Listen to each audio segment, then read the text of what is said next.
Hello everyone and welcome back to my YouTube channel.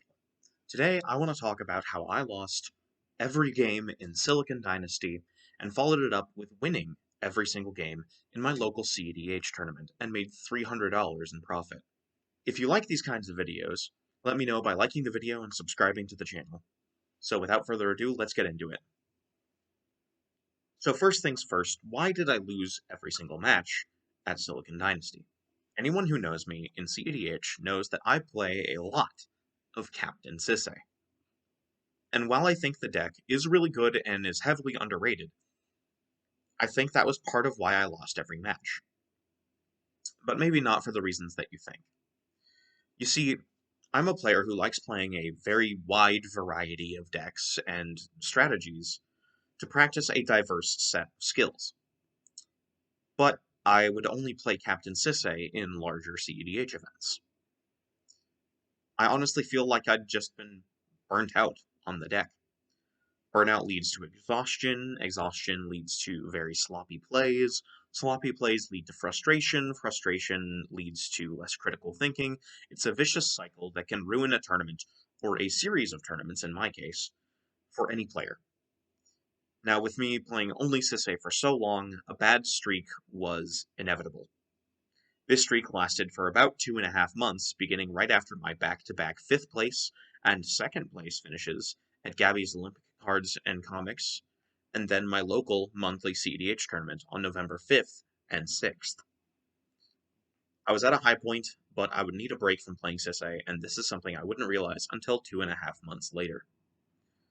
Silicon Dynasty rolls around, and I lose every single match, through a combination of burnout, not talking to my opponents in the manner I normally would to avoid misplays, and just some bad luck. I ended up with 0 wins and 6 losses. It was at this point that I knew I should shake up things a little bit with what I took to a tournament.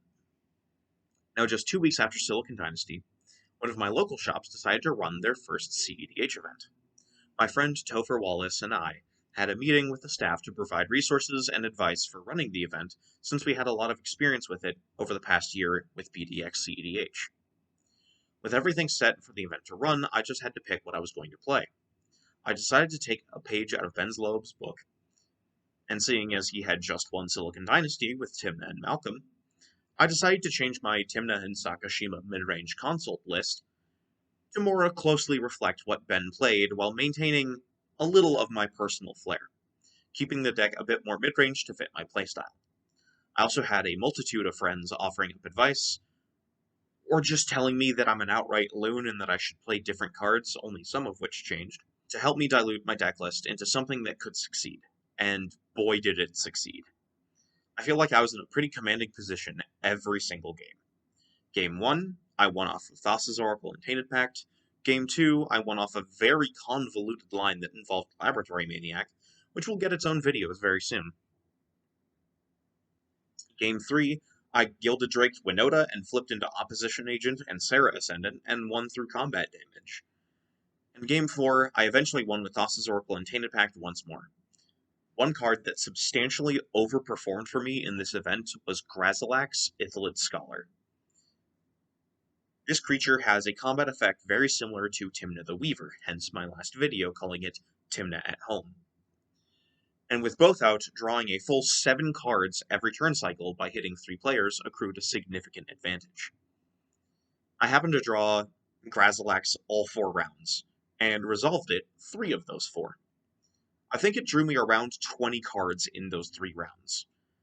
And with all of that, I was first place and walked away with $325 in store credit. Now, I actually want to talk a little bit about my rounds, especially round 4. I kept an opening hand with a turn 2 Malcolm. It had a Thassa's Oracle, a Diabolic Intent, and Grazilax. I made some interesting plays that I stand by, but I want to hear what you have to say. I decided not to pursue an early win with Thassa's Oracle, instead opting to play it very safe in the pod with Timna Thrasios going second, Tivit going third, and Rayhan Dargo as a proactive Jund Adnaz deck going fourth. I could have tried to win on turn 4, but expecting interaction, I decided to try and grind the game out. On turn 2, TNT cast Gitaxian Probe and targeted me. And I know this player, and expected that he would try and tell the table that I had the win in hand and that all interaction should be pointed towards me. Now, I don't think my hand was well equipped to play a 3v1, with my only points of interaction being one bounce spell in a Cyclonic Rift and a Fierce Guardianship.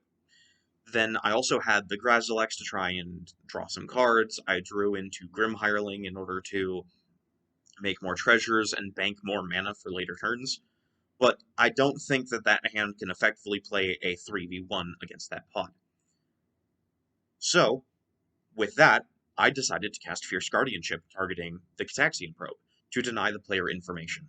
The table kind of looked at me confused, and I simply explained to the table that I didn't want him to try and convince the table to get into a 3v1 with me by saying I had win in hand, which I don't think I would have been able to win anytime soon.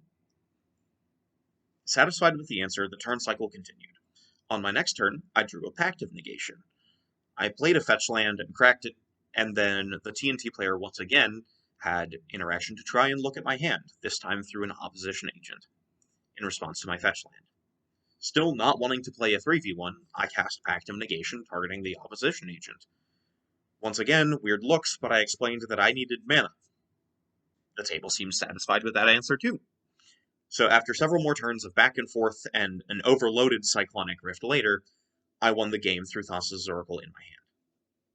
So, do you think I should have been more aggressive in that game, or do you think I was correct to play it slow, draw cards, and bank my mana, while playing around various interactive spells from the table?